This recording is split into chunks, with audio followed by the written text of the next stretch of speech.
I transferred into art school in my second year of university. And I think even at that early age, or that fairly young age, had a pretty good idea that going into the realm of art was going to allow me to cover a very wide ground, more so than other fields. Like other fields are very specialized in, your molecular biology or whatever it might be. But with art, I could cast a wide view on the world and tackle the subjects that were of interest to me. So it was less an interest in technical considerations than it was an interest in the artist as a observer of the world and the potential that had. My work really tries to connect to real social conditions. It's based on observation of the world and patterns that I see, patterns of behavior, how people interact, the kinds of minor details in the world, the unnoticed things that do structure our daily lives, but that aren't really normally celebrated, I guess. So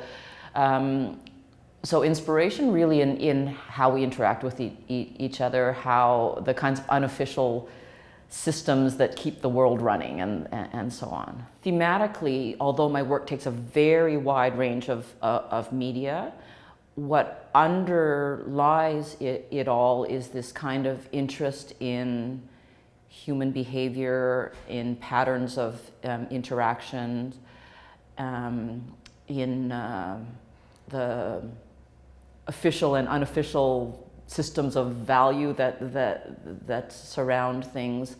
My work unfolds mostly through observing these kinds of everyday patterns and trying to find ways to set up situations that tweak those in a way that makes us aware of the things around us that we might not normally pay attention to. So a lot of my work will involve taking aspects of two different kinds of systems and then mashing them together so that they're a little bit off and they're a little bit they become strange enough that we start to see patterns that we didn't before.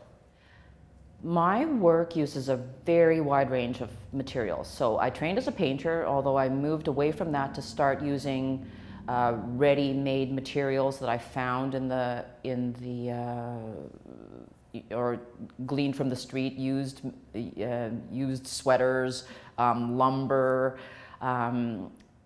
Despite the wide range of materials, most of them are quite recognizable from the real world.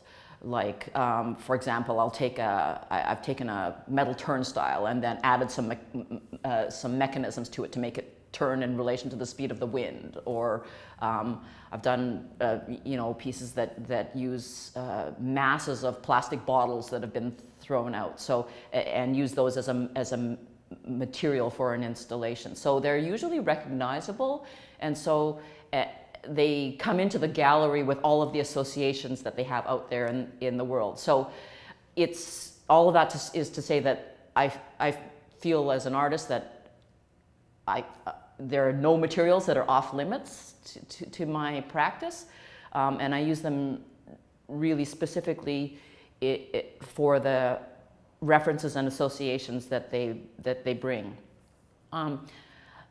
My practice recently has focused a lot on interactive installations that get integrated into architectural space, and perhaps as an extension to that, I've over the last few years started this larger project called Homemade Home, which is the one that's represented in the gallery here, and that is a project that is specifically intended to be about building small dwellings.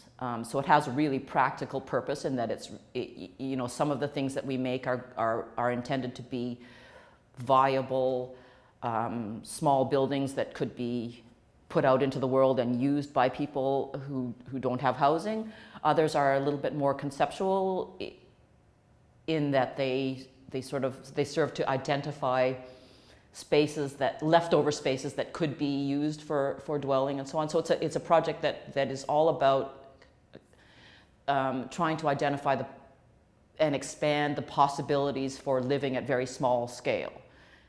I mean, a lot of my work tries to set up situations that cause us to reflect upon the world at large and how things are organized in the world, the systems that are out there. But I'm hoping that this project goes maybe a step further in that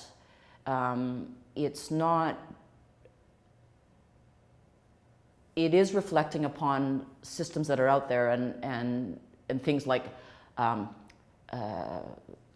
zoning guidelines and building codes, and I'm hoping that people will go a step further and start asking, well, why do houses have to, or why do dwellings have to have a particular minimum size, for example? Why what's preventing people from living in very small houses, for example?